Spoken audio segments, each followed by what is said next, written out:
A continuación, Noticiero Telesucesos. Clasificación A. Apto para todo público. Un noticiero pensado para usted porque se lo merece. Nos acercamos a la realidad desde diferentes perspectivas. Noticiero Telesucesos. Primera parte del Noticiero Telesucesos con las noticias más importantes del día.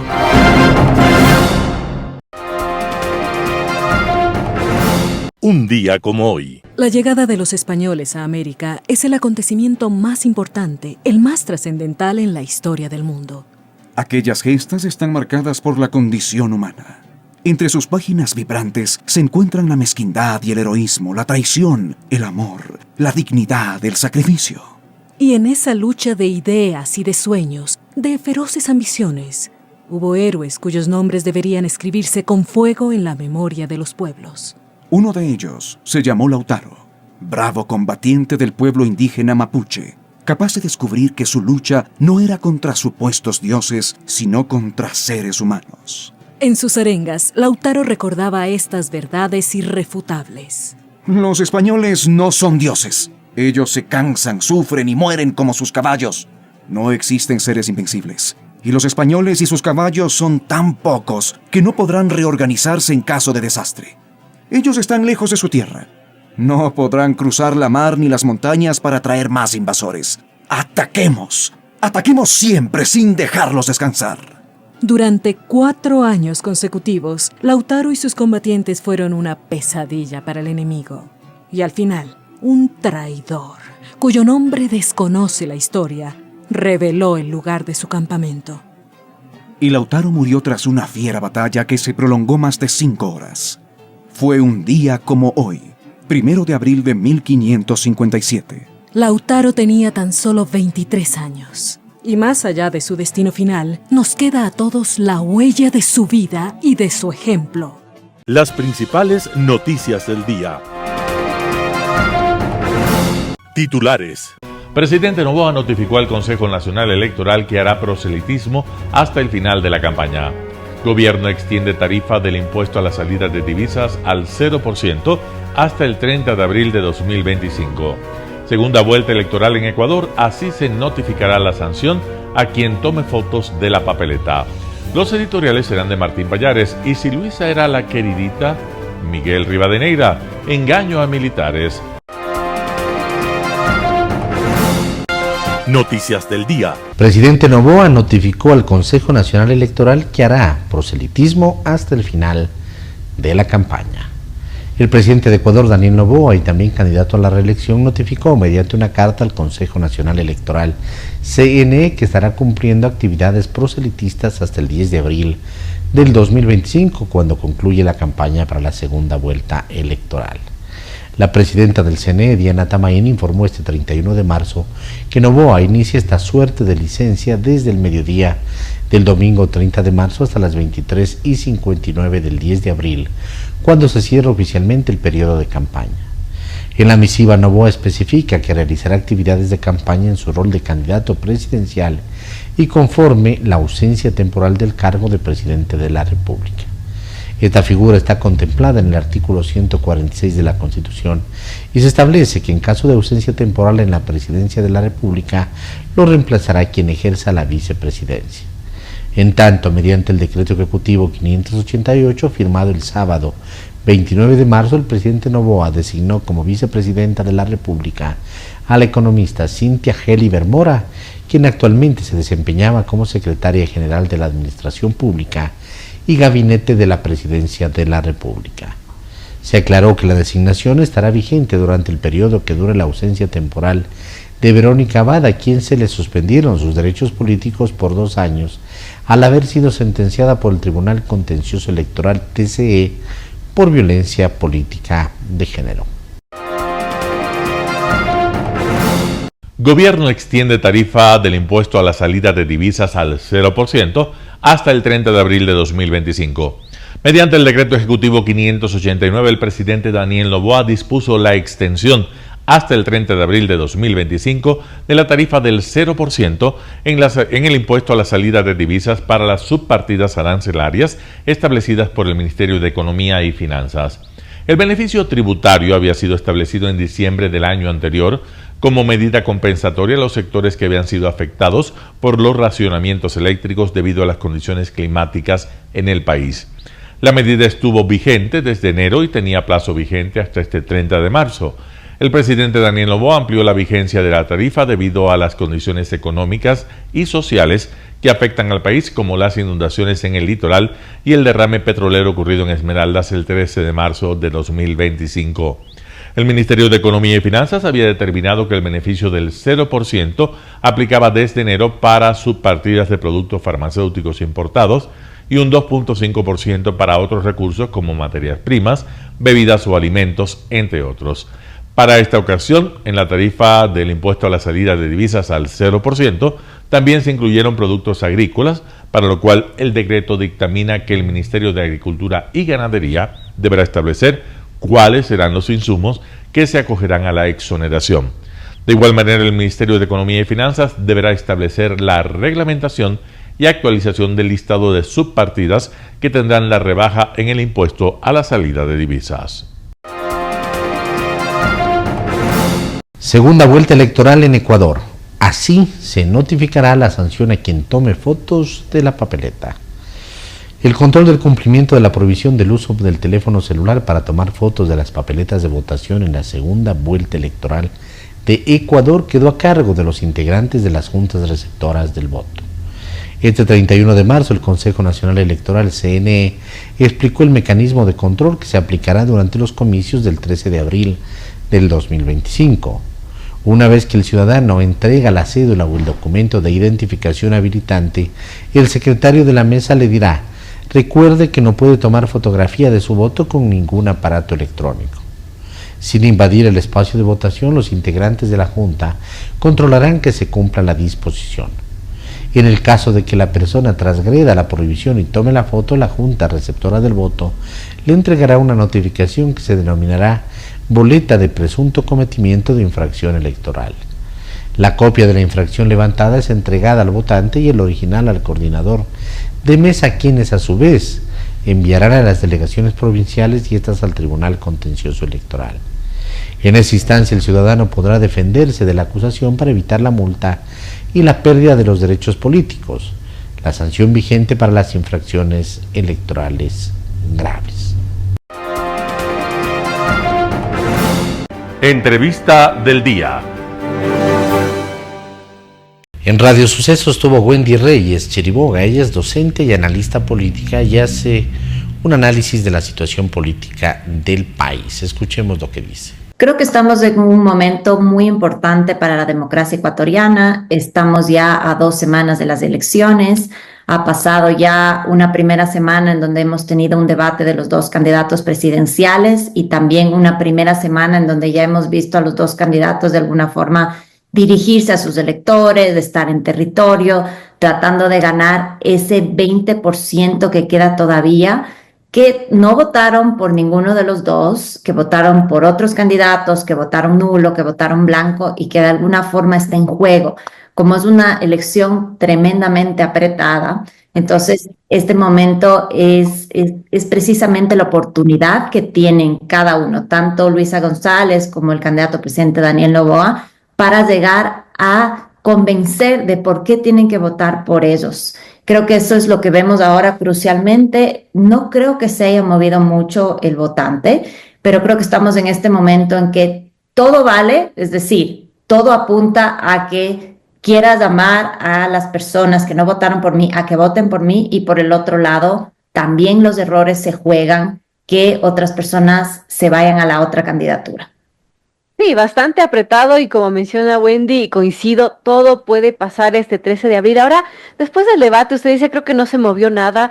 ¿Usted a quién cree que le hablaron los candidatos en ese debate? Y también pasó algo, no, bueno, nos dice que no se movió mucho, pero cambió algo, por ejemplo, a los votantes capaz indecisos o a los que van a votar o piensan votar nulo o blanco, se les podrá haber movido alguna fibra por algún candidato o definitivamente este debate no movió eso? Lo importante en el debate es que está toda la atención de la ciudadanía, ¿verdad? Si bien es cierto, sabemos que no toda la ciudadanía va a mirar un debate, sí está alerta de qué pasó, después viene todo el postdebate, vienen los memes, los medios de comunicación cubren, es decir, está en la discusión de la opinión pública el tema del debate y los ciudadanos van a preguntarse qué es lo que pasó.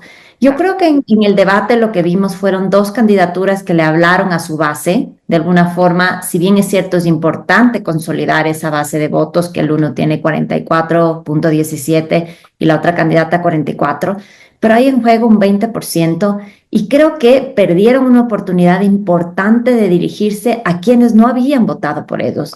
Y yo creo que le hablaron a su base porque de alguna forma vimos que el debate se concentró en más ataques, ¿no es cierto?, que realmente en propuestas. Vimos de alguna forma también temas que nos llamaba la atención, por ejemplo, que las dos acusaciones de cada uno se enmarquen en quién estaba más relacionado con el narcotráfico, lo cual sí nos sorprende que en Ecuador estemos discutiendo esto en un debate de dos candidaturas a la presidencia. Mientras que por el otro lado tenemos todavía dudas por quién votar. Desde mi consultora Proyelítica hacemos mucha investigación de opinión pública. Por ejemplo, hemos hecho alrededor de 100 grupos focales a lo largo del año pasado, entendiendo los últimos meses qué es lo que quiere la gente. Y, por ejemplo, los jóvenes, que representa el 54% de la votación, es decir, más de la mitad es población joven, está esperando que le digan cómo van a tener un trabajo. Hay, por ejemplo, un informe que lo sacó Children International que dice que casi el 60% de jóvenes hasta los 34 años dependen económicamente de sus padres en el Ecuador. Y cuando nosotros nos sentábamos en los grupos focales, que es grupos en donde hay opiniones, en donde los jóvenes se expresan y le preguntamos qué es lo que esperan de las candidaturas presidenciales, nos decían, si bien es cierto, sabemos que van a decir que van a crear empleo, nosotros sí queremos respuestas concretas, que nos digan cuántos empleos, cómo van a ser los empleos y dónde, y sobre todo cómo van a financiarlo. Nos gustaría, por ejemplo, que digan que va a haber una ayuda a las empresas, de alguna forma, una ayuda tributaria a las empresas que nos contraten a los jóvenes. Nosotros no podemos, por un lado, entrar a la universidad, y si entramos a la universidad no tenemos acceso a empleo. Entonces, este es lo que ansían los jóvenes y de alguna forma no vimos estas respuestas concretas.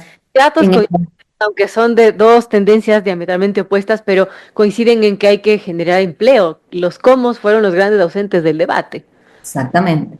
Y eso es lo que los ciudadanos realmente te dicen. Por el lado de las mujeres nos dicen, sí, efectivamente, si hablamos del tema económico, todos sabemos que hay una crisis económica.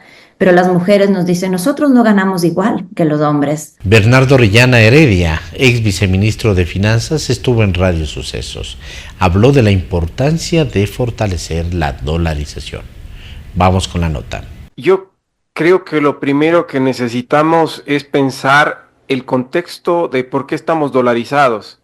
Y estamos dolarizados porque cuando teníamos el sucre, y si algunos de los que nos escuchan recuerdan, teníamos un sucre que se devaluaba todo el tiempo, pasó en muy poquito tiempo, en muy poquitos meses, de 5.000 se disparó a casi 30.000, se dolarizó en 25.000.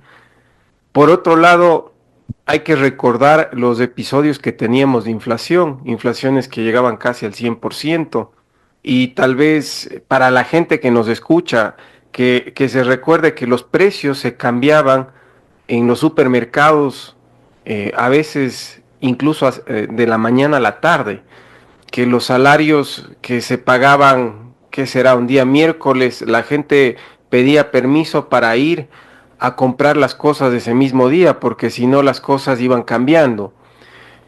En general estamos en la dolarización porque fue una estrategia defensiva de no poder manejar la política monetaria. ¿Por qué pasó todo esto? Porque lamentablemente en esa época todos los déficits, todos los gastos que eran muy por encima de lo que ingresaba al gobierno, estaban pagados, digamos, con una impresión de dinero. Es decir, lo que hacía el Banco Central es que imprimía plata, o puesto de una forma más simple, creaba plata de la nada, le pasaba al gobierno central y el gobierno central pagaba sueldos y salarios con eso. Ahora bien, si uno se pone a ver el rol de tener una moneda exitosa, el rol de tener un buen banco central es que el dinero tenga, o nuestra moneda, en este caso lo que era el sucre, tenga un valor relativo estable con respecto a las cosas. Y eso fue algo que no lo logramos hacer. Bernardo, buenos días. Hablando del tema de la dolarización, bueno, el correísmo ha renegado durante muchos años tener al dólar. Por ejemplo, Correa solía decir que la dolarización fue el más grande error de la política económica del país. Decía que era inaceptable que el Ecuador no tuviera capacidad para devaluar, para afrontar recesiones. Y bueno, también mencionaba que, por ejemplo, cuando había los precios bajos de petróleo, esto afectaba la liquidez de la economía y la apreciación del dólar restaba competencia o competitividad a la producción nacional frente al mundo. Esto mencionaba Correa cuando estuvo en el poder, cuando, bueno, tenía sus sabatinas y bueno, ahora el correísmo quería impulsar una iniciativa para que sea la moneda oficial. En todo caso, estos manejos que se dieron en el correísmo, que hacía que se debilite el dólar, o qué acciones podían debilitar la dolarización y por su parte también fortalecerla, qué acciones se deben tomar en contraparte para fortalecer la dolarización, que tanto le gusta y tanta estabilidad le ha dado al ecuatoriano. A ver, lo primero es que este tipo de comentarios creativos vienen cada vez que no alcanza la plata. Claro. El problema con el dólar, entre comillas, porque en realidad es solamente una realidad, es que cuando no alcanza la plata, simplemente hay que tomar deuda o hay que dejar de gastar o hay que subir impuestos. O Eso, tomarse las reservas internacionales, que es lo que decía el correísmo. pero eso no le gusta al político de turno, lamentablemente, y el país, digamos, no ha sido muy responsable a lo largo de la historia con esto. Ahora, por el tema de la dolarización, ¿cómo fortalecer la dolarización? Aquí no hay magias, aquí no hay formas de, digamos, tratar de agarrar las reservas, o no hay forma. La única forma es traer más dólares. ¿Cómo se traen más dólares? Exportando más. Tenemos mucha suerte también los migrantes en el año pasado han confiado en el país, enviaron más de 6.000 millones de dólares. Y el resto, digamos que el gobierno tenga una relación de alguna forma estable con los mercados, de tal forma que también exista una provisión de deuda, un repago, etcétera, que sea responsable y sostenible. Entonces, la única forma de fortalecer la dolarización es a través de traer más dólares. Eso quiere decir exportar más. Para eso necesitamos que el país esté abierto al mundo. Para eso necesitamos que el país invierta en productividad, es decir, que se tenga tal vez más tierras sembradas, que se tenga mejores líneas de producción, más modernas, que se capacite a la gente. Así es como se protege la dolarización. Recordemos del año 2016 qué pasó con esta suerte de expansión del balance, o lo que comúnmente se conoce como se agarraron las reservas. El Banco Central lo que hizo es que le compró deuda al Estado. Esa deuda, ¿no es cierto?, entró al Estado y a su vez a veces algunos técnicos dicen, sí, pero no se tomaron las reservas. En Impacto Informativo, Ismael Quintana, constitucionalista, habla el presidente Noboa y el encargo del poder. Escuchemos lo que opina. Creo que el comunicado de la Asamblea Nacional no tiene ningún fundamento jurídico. Cierto es, en lo que sí tiene razón la Asamblea, es en que el Consejo Nacional Electoral no es el órgano competente para el otorgamiento de ninguna clase de permiso o de licencia, porque desde ningún punto de vista estuvo correcto que el presidente comunique mediante un oficio al Consejo Electoral que se aprestaba a realizar un acto de proselitismo político, me parece que fue el lunes o martes de esta semana, y que le notificaba al Consejo Electoral ante el temor, decía el presidente, de que la legislatura le pueda negar un eventual pedido de licencia. Digamos, Consejo Electoral no tiene ninguna competencia para pronunciarse respecto a ese oficio, que no tiene ningún valor jurídico tampoco. Hasta ahí, digamos, la Asamblea Nacional tiene la razón. ¿En qué no tiene la razón? En requerirle al Consejo Nacional Electoral la remisión de ese oficio del presidente de la República, para que sea el presidente, para que sea la Asamblea, dice el comunicado, quien decida si le otorga o no le otorga la licencia al presidente Novoa. Ahí creo que hay un error diametral de procedimiento, porque las licencias solamente se otorgan, y lo dice el artículo 42 de la Ley Orgánica de la Función Legislativa, ante pedido expreso, en este caso del presidente de la República. Hasta donde nosotros conocemos, el presidente no ha hecho ningún pedido a la Asamblea Nacional para que se le otorgue una licencia para hacer campaña electoral. De tal manera que mientras esa solicitud no sea presentada por el presidente ante la Asamblea no tiene ninguna atribución para pronunciarse al respecto. Es lo que discutíamos, recordará usted, de cara a la campaña de primera vuelta, cuando ya la Asamblea intentó, afortunadamente se echaron para atrás, ya había este rumor de que querían intentar, entre comillas, licenciar a Daniel Noboa sin que la licencia haya sido pedida por el presidente. Entonces, me parece que la Asamblea no tiene nada que decir ni resolver respecto a este tema, tal como el Consejo Electoral tampoco lo debe hacer. Y esto nos lleva a una conclusión muy clara, y creo que el resto de esto hemos discutido lo suficiente. El presidente no está obligado, don Edgar, a tomar licencia para hacer campaña electoral. Y digo hemos discutido lo suficiente porque el argumento de quienes sostenemos esta postura, que en esta ocasión coincide con la visión del gobierno, es la sentencia interpretativa de la Corte Constitucional, que claramente indica que quien es electo tras un proceso de muerte cruzada y decide candidatizarse en el inmediato proceso electoral para un periodo completo, no va a la reelección, sino que está jurídicamente optando por su primer periodo de gobierno.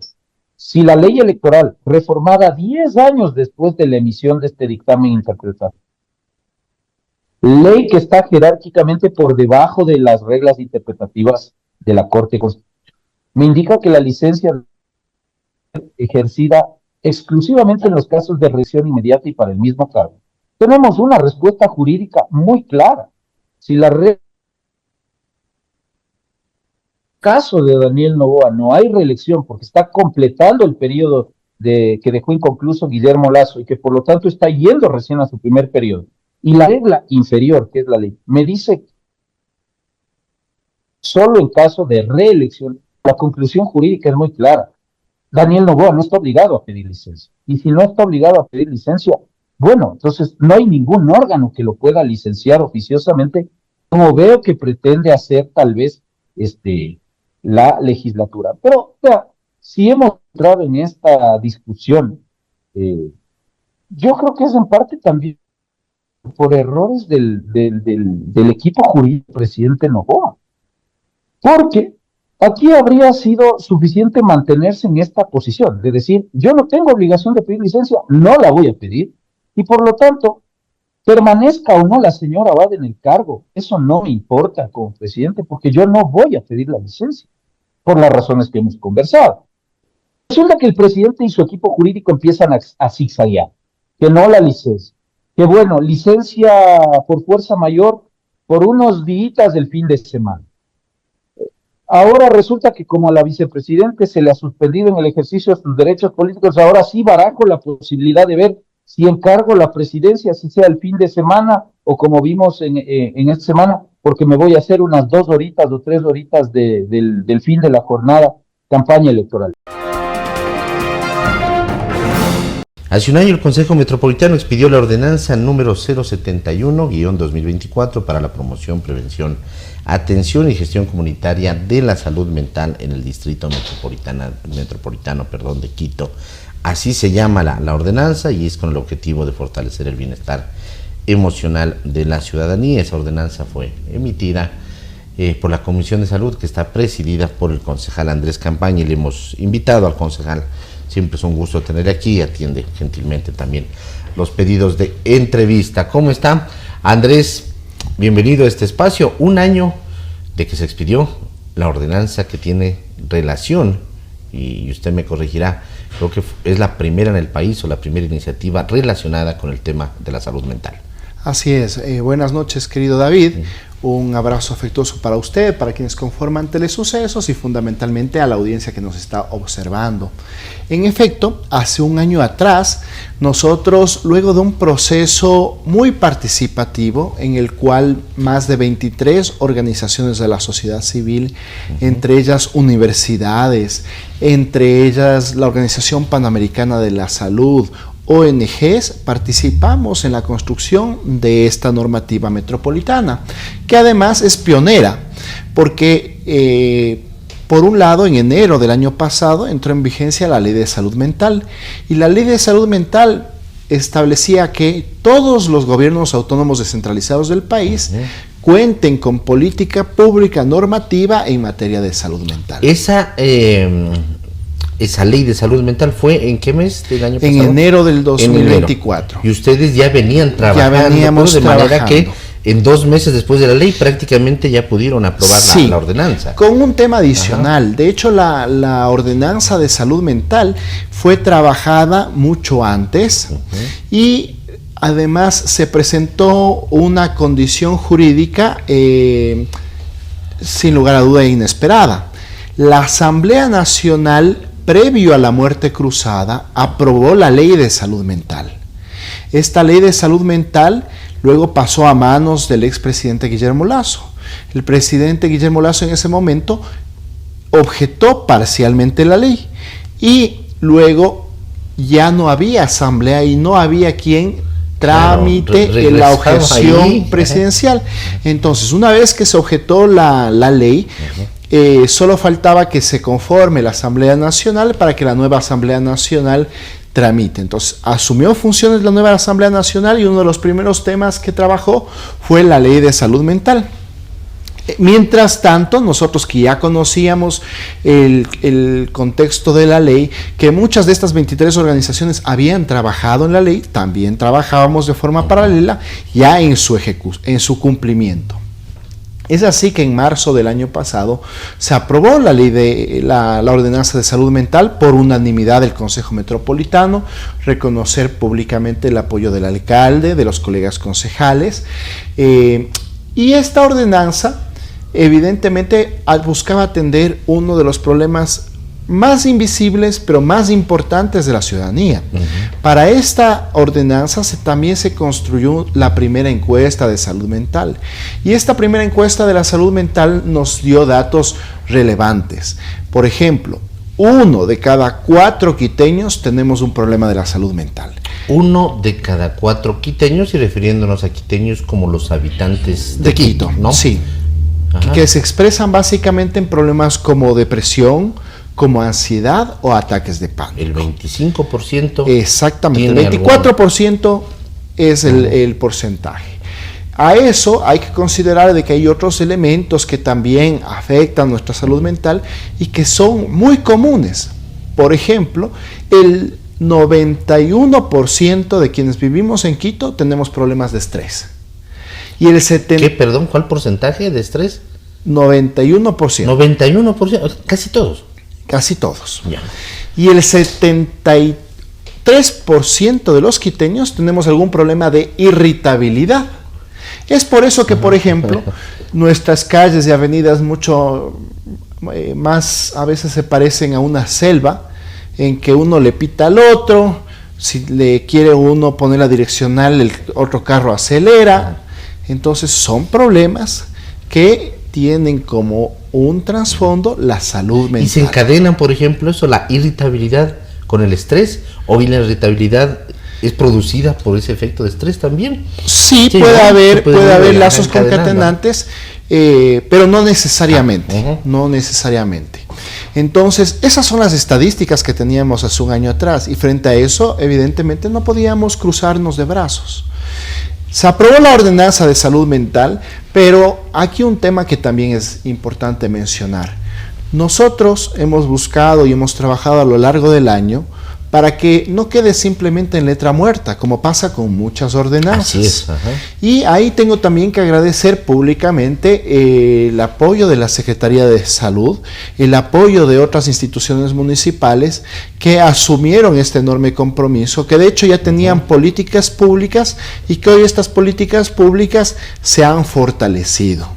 Fruto de ese trabajo, hoy ya tenemos unos primeros datos. Esos primeros datos dan cuenta que, por ejemplo, en las 4 unidades de salud del municipio, que cuentan con servicios de psicología, que cuentan incluso con servicios de psiquiatría, hoy tenemos 6 psiquiatras en las unidades de salud del municipio. Se han atendido 40,000 personas. En el transcurso de este año. En el transcurso de este año. Tenemos también de que uno de los modelos es el modelo de gestión comunitaria de la salud, porque además es necesario entender que la participación social es fundamental, pero además atender, por ejemplo, la geografía, entender de que los lugares más lejanos, más periféricos, son los lugares que más problemas de la salud mental tienen. Por ejemplo, las parroquias rurales tienen mayor índice de suicidios que las parroquias urbanas. Entonces, eso conllevó a que se conformen brigadas de salud comunitarias.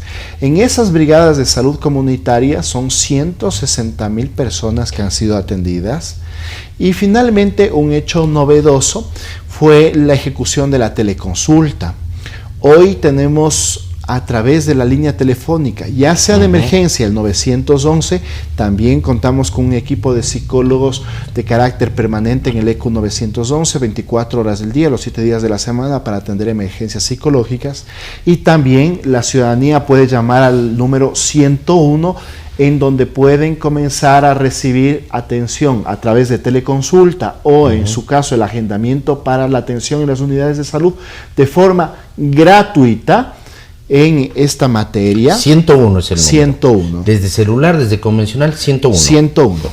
Entonces, a través de la línea 101 se da la teleconsulta y en la modalidad de teleconsulta se han atendido 17,000 personas. Entonces, eso da cuenta de que se ha hecho un trabajo importante, se ha dado unos primeros pasos, pero también con mucha honestidad. Es un trabajo aún incipiente frente a la enorme problemática. Si nosotros hablamos de que al menos 1 de cada 4 quiteños tiene un problema de la salud mental, estamos hablando de que somos 750,000 quiteños y quiteñas que tenemos un problema de la salud mental. Y ciertamente estamos bordeando más de 200,000 personas atendidas, pero todavía existe una brecha grande que hay que trabajarla y que para eso es necesario seguir fortaleciendo estos servicios. Para eso es necesario también el compromiso del gobierno central y sobre todo que estas estrategias vayan con uno de los objetivos, que es la disminución de los suicidios. Eso, por ejemplo, se ha logrado a través de estas atenciones. Tenemos números menores a los del 2023. Tenemos ya información. El año 2024 nosotros tuvimos 260 suicidios. Hoy lamentamos tener 243 suicidios. Finalmente son 17 vidas que se han salvado y esperamos también, esto puede responder a varios efectos multicausales, pero sí esperamos de que la política pública desde el municipio haya coadyuvado a la disminución de suicidios. Eso lo decimos con mucha honestidad en base a las cifras que hoy tenemos y que nos conmueven, nos promueven a seguir fortaleciendo estas políticas y a convocar a otros actores, sea de la ciudadanía, sea otros actores intergubernamentales, para también sumarnos a esta cruzada por la salud mental de Quito y ojalá del país. Un panorama de noticias para su estatura intelectual.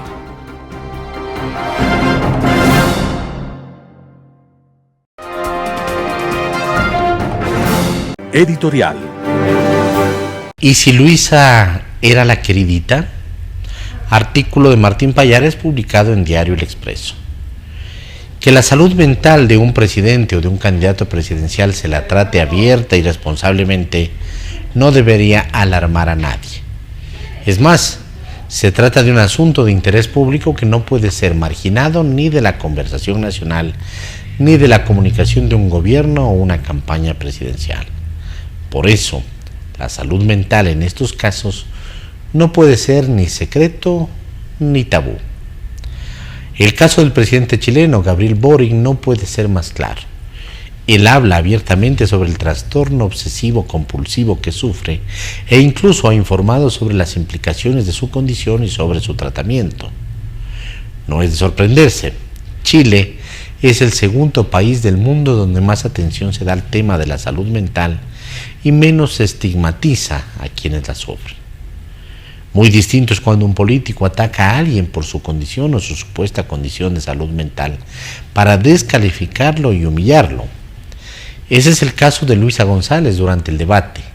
La candidata de Rafael Correa hubiera actuado de forma responsable y ética si le pedía con respeto y empatía a su contrincante que diga si es cierto o no que sufre de alguna condición relacionada con su salud mental, ya que se habla mucho del tema. Esa hubiera sido una actitud en absoluto reprochable dado el hecho de que Noboa gobierna el país y pretende hacerlo por 4 años más. Pero no. La candidata de Rafael Correa utilizó el tema como un recurso para hacer quedar mal a Noboa, ofenderlo y aparecer en el debate como la más incisiva y tista. En esencia, lo que hizo es estigmatizar a Noboa y así, por default, estigmatizar a cualquier persona afectada por el síndrome de falta de atención. Lo de Luisa González puso en evidencia una pobreza humanista que también es de interés público. ¿Qué puede esperar un país si su gobernante recurre a una enfermedad para menoscabar a un crítico o a un adversario? ¿Para descalificarlo y sacárselo del camino? Evidentemente, lo peor. Eso quedó demostrado en el gobierno de Correa, quien está tras de la candidatura de González.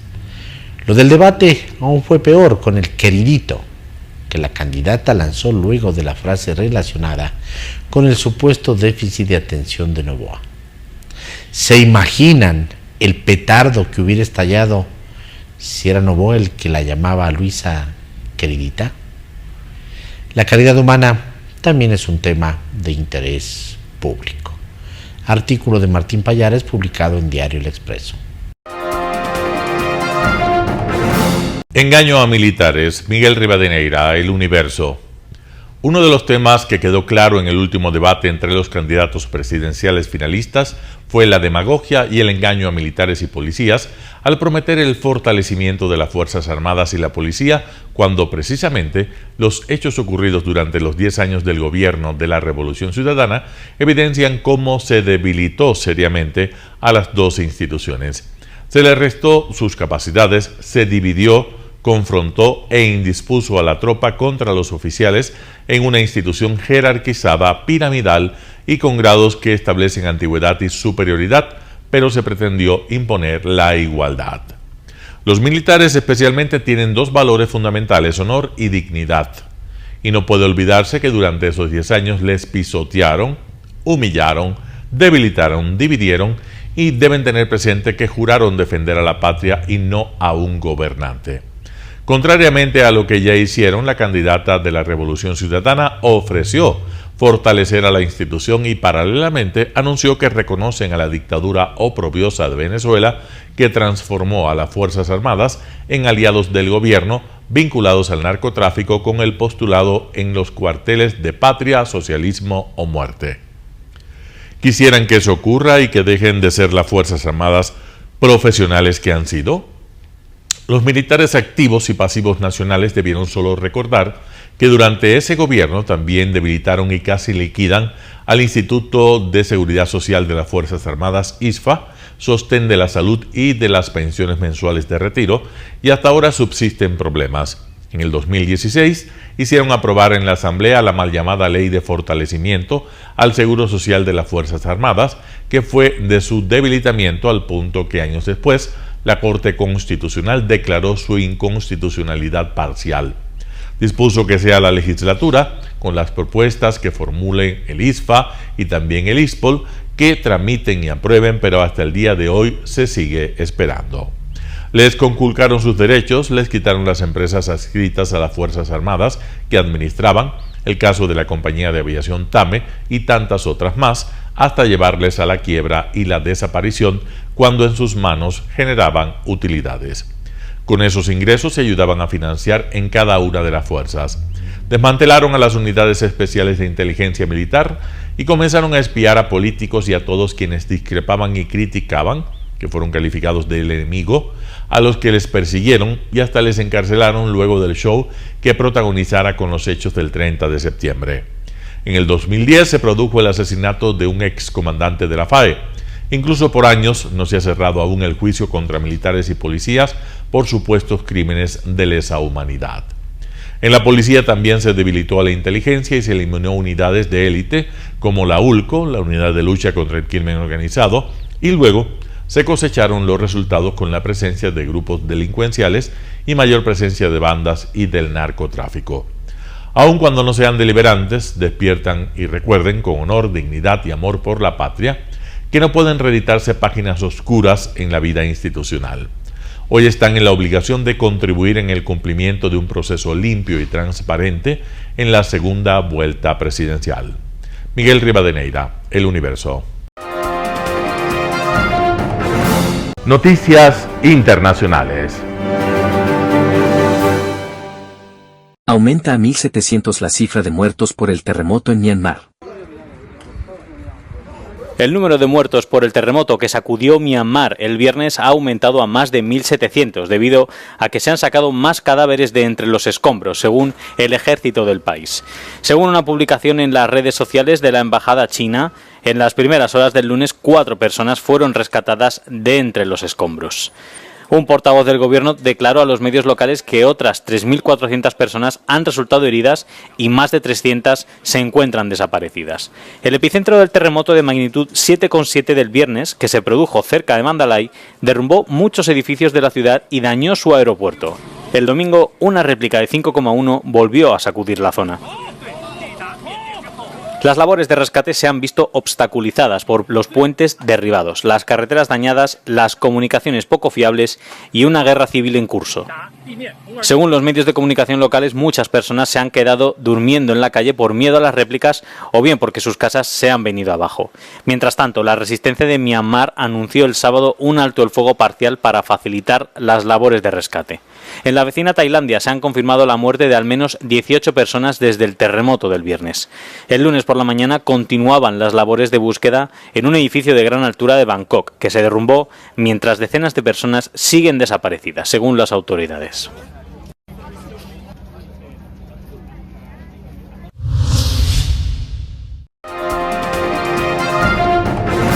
$15 trabajadores humanitarios y médicos de ONG palestinas y la ONU han muerto por ataques israelíes. Los cuerpos de 15 trabajadores médicos y humanitarios han sido recuperados de una fosa común en el sur de Gaza tras una semana de búsqueda. Entre las víctimas se encuentran 8 miembros de la Media Luna Roja Palestina, 6 de la Defensa Civil Palestina y 1 de Naciones Unidas. Un alto portavoz de la ONU ha dicho que los trabajadores sanitarios nunca deben ser un objetivo. Según la organización, el primer equipo fue asesinado por fuerzas israelíes el pasado 23 de marzo.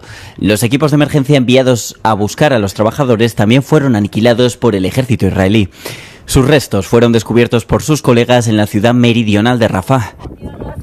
El lunes, el ejército israelí había ordenado la evacuación de la mayor parte de esta ciudad, una de las más castigadas durante el asedio a la franja y cuyo campo de desplazados sufrió numerosos bombardeos. Israel puso fin a un alto el fuego y reanudó los ataques a Gaza a principios de este mes al no estar de acuerdo con los términos pactados por los mediadores internacionales entre Tel Aviv y el brazo político de Hamas. Los acontecimientos se producen tras el ataque de las fuerzas israelíes a Beirut, capital de Líbano, durante el pasado viernes.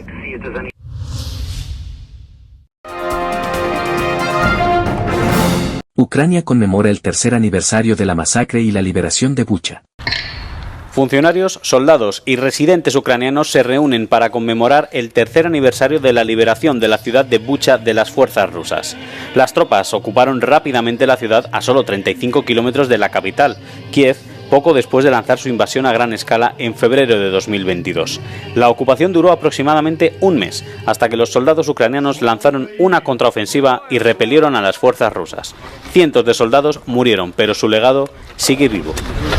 306 захисників і захисниць за період війни віддали своє найцінніше, віддали своє життя, і сьогодні цілий день фактично заходів в Бучанській громаді, але ми розпочинаємо з алеї героїв на центральному кладовищі.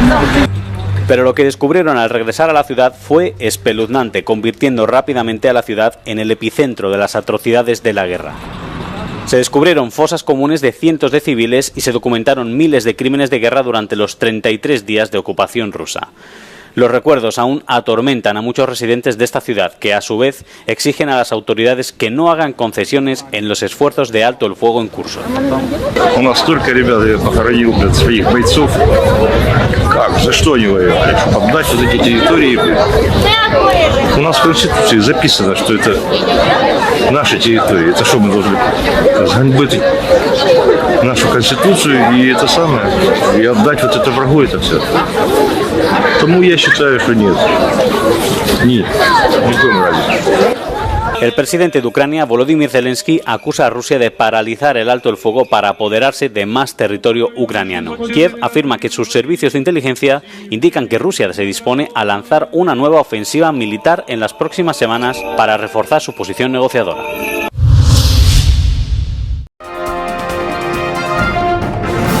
Estados Unidos y Lituania drenan un pantano en la búsqueda de 4 soldados del ejército estadounidense desaparecidos hace días. Las fuerzas estadounidenses y lituanas siguen trabajando para drenar una zona pantanosa en un esfuerzo continuo por recuperar a 4 soldados del ejército estadounidense desaparecidos hace 5 días. El vehículo blindado de los soldados fue descubierto sumergido en aproximadamente 5 metros de agua. Hasta ahora los equipos no han podido acceder al interior ni sacar el vehículo. El viernes el ejército estadounidense de Europa y África dijo que había traído más equipos para ayudar a drenar el agua. Los equipos sobre el terreno fueron complementados con una grúa, una bomba de gran capacidad y más de 30 toneladas de grava para ayudar a recuperar el vehículo Hércules M88. El sábado por la tarde se intentó bucear hacia el vehículo hundido, pero una densa capa de lodo impidió a los rescatadores llegar hasta el coche. Las Fuerzas Armadas polacas se han ofrecido voluntarias para enviar ingenieros, equipos adicionales y 150 personas para ayudar. Las identidades de los soldados no se han hecho públicas.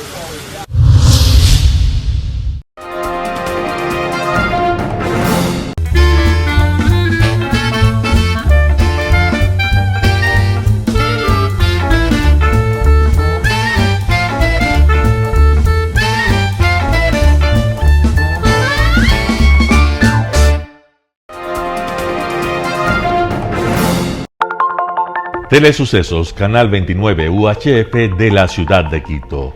Un canal de televisión abierta. Siempre inédito. Para una audiencia especial. Somos cultura, educación, salud, opinión calificada, normas de vida. Y todas las tardes, de lunes a viernes, desde nuestros estudios en Arena Telesucesos, escenario propio destinado a promover el deporte. En tiempo real. Usted y su familia, en su televisor, desde la comodidad de su hogar, disfrutarán de los partidos, eventos, campeonatos que realizamos diariamente de ecuavóley, básquet, box, lucha libre, cachascán, gimnasia, artes marciales, tenis de mesa, fútbol sala, transmisiones en vivo de los principales partidos de fútbol barrial y colegial. En fin, somos un canal inédito. Inéditos en el deporte, transmisiones de acción y conocimiento en el deporte, espacio diario conducido por el arquitecto David López todas las tardes, de lunes a viernes, de 4 a 5 de la tarde. Siempre inéditos y distintos, siempre jóvenes, personajes jóvenes de generaciones nuevas.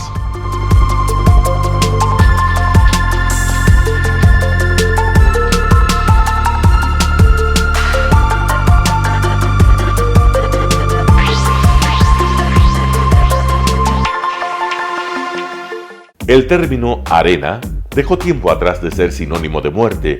Hoy es un espacio de vida, de desarrollo de una de las actividades básicas del comportamiento humano, el deporte, que quizá, como ninguna, moviliza sentimientos y emociones, elimina como principio la violencia, intereses personales, trampas, desunión e intrigas. El deporte, con sus valores, solo deberá entregar mensajes de bien para mejorar las actuales estructuras sociales y políticas en deterioro en las que vive nuestro país. Hoy entregamos a nuestra audiencia de la ciudad de Quito deportes y en especial a la parroquia de Calderón, uno de los sectores populares de mayor desarrollo de la ciudad, con una población estimada en 1 millón de habitantes que están en contacto diario con el canal 29 UHF, presente con sus instalaciones deportivas en Llano Grande, su centro de gravedad.